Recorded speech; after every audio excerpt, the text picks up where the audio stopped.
Hi everyone. This is Friday, June 4th, 2021. Sorry I'm one day late with my homework assignment. Let's begin. Week 4 discussion forum assessment for learning video presentation. It says right here, reflect within your own professional experiences. Reflect on no excuses, any you. Assessment concepts. Assessment is not about the instructor, it is about the learner. The role of leadership teams in creating an exceptional system for assessment. The role of formative and summative assessments. And these are the content instructions. Using the text and the other resources, propose an exceptional system of assessment that addresses the following. Describe how the learner should be the focus of the assessment within your system. Consider how your view of the culture of universal achievement can be incorporated here. I have down, as I wrote down, when considering the drive for each learner as to what makes them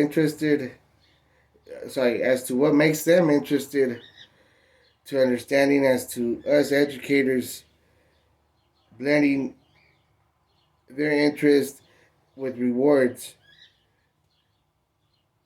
as we then encourage the likelihood for that type of behavior to reoccur.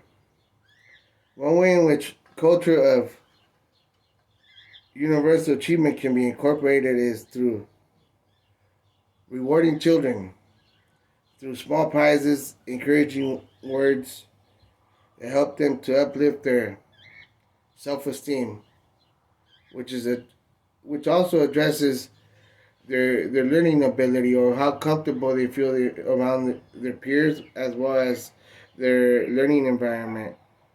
So that's very important. Prior to leaving the room at the end of the day, asking them to meditate for a minute as to then allowing each student to have 2 minutes to share their reflection based on their experience in order to relieve and have a moment to sigh as to furthering later uh, a more concise understanding of what they're doing in school for that week or based upon what they said in the previous day or what they think about doing the following day after the current day. And so now it says here, address the role of leadership teams in creating an exceptional system for assessment. Consider how your system of collaboration can be incorporated here.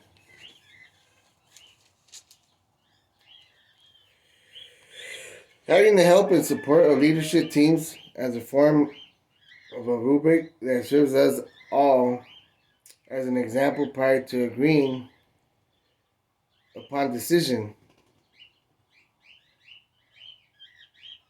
In order to make the most appropriate decisions, as well as interventions when addressing our concerns for student learning. Excuse me. My system of collaboration among our decided group of teachers is to pass out ballot forms when addressing a suggestion or intervention, as to also asking for the opinion of the teacher for the reasoning for the vote or decision.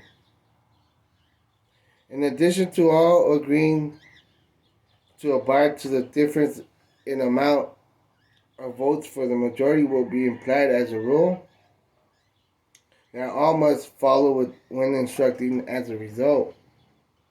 Comparing results in order to make further changes and necessary interventions when the time is present, and not allowing the student to further struggle, in which that decreases their interest in learning and their hope of staying in school. So because it does have a long term effect, in where it becomes an emotional disturbance when they're in high school. So I consider that to be something very important to address when during group meetings, as for speaking with coworkers in order to address those types of issues and consolidate that. Define the role of formative and summative assessments. Make reference to the readings in your response. The role of formative and summative assessments. One way in which the book is defined to be create is to create any type of exceptional system that prioritizes the needs of students in order to improve their level of understanding. Lopez, 2013, Chapter 8. The difference between formative and summative assessments consists of two differences, one for each. As to the formative assessment is a way that challenges the understanding of the learner. On the other hand, summative assessment is a level of support the student has prior to making their decision for what they saw or experienced within their learning, or personal experience within their childhood to the time that they're learning about a current subject.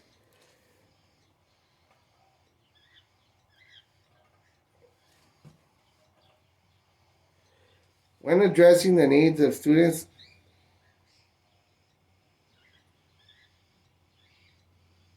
as it allows us to build rapport, as a result, we develop our summative assessment for the type of learning behavior being used by the student.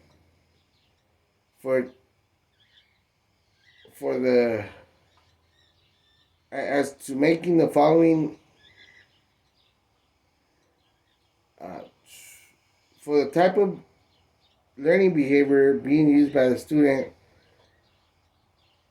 as to making the following faces or use of hands that are labeled in the behavioral learning chart that we as instructors apply and follow ourselves in order to communicate our in order for students to communicate with us more effectively, and order as to us also knowing how to address the situation based on the signal that the student is using at the moment.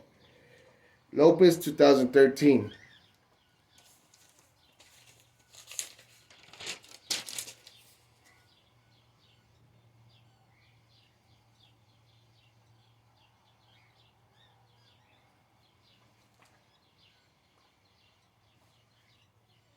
Sorry, that was actually in your definition. Explain the differences between these two assessments and provide an example of each one. I'll reread that.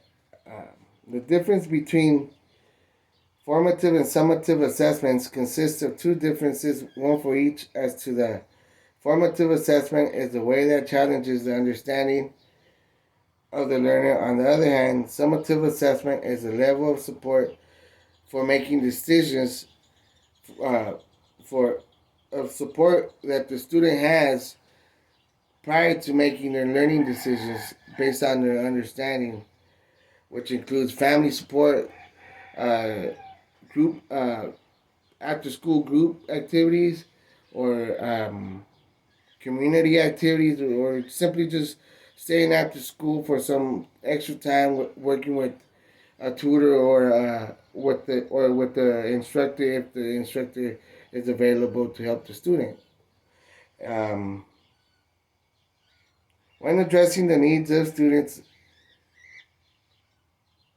this allows us to build rapport. As a result, we develop our summative assessment for the type of learning behavior being used by the student, as to making the following faces or or use or or use of hands that are labeled in the behavior learning chart that we as instructors apply and follow ourselves in order to have a more effective way of of students communicating with us and us knowing by the by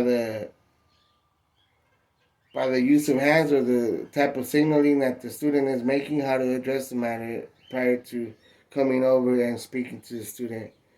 I think that's very important because as we walk to the student, we already have some sort of an idea of how to address their need. And I believe that to be really important when helping address students' needs when it comes to understanding what they're doing.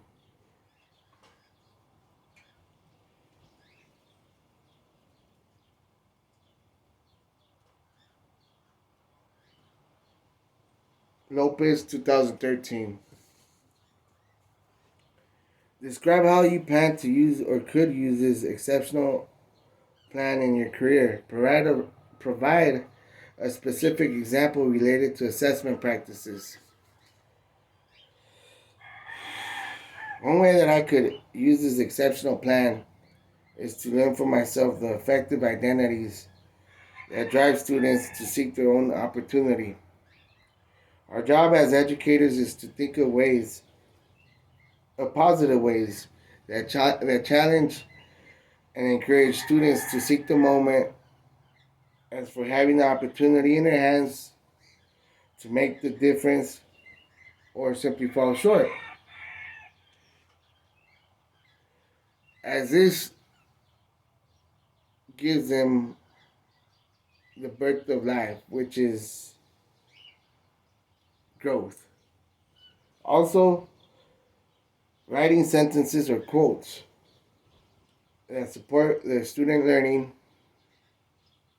for connecting relevances as to removing unnecessary information that only confuses the order of common sense from the student, both within both genders, not making a difference between female or male, because it poses a challenge if misled to both of them, and it later does have an effect. Reference Lopez, D. 2013. No Excuses University. How Six Exceptional Systems Are Revolutionizing Our Schools. Second edition. Damon Lopez. Thank you.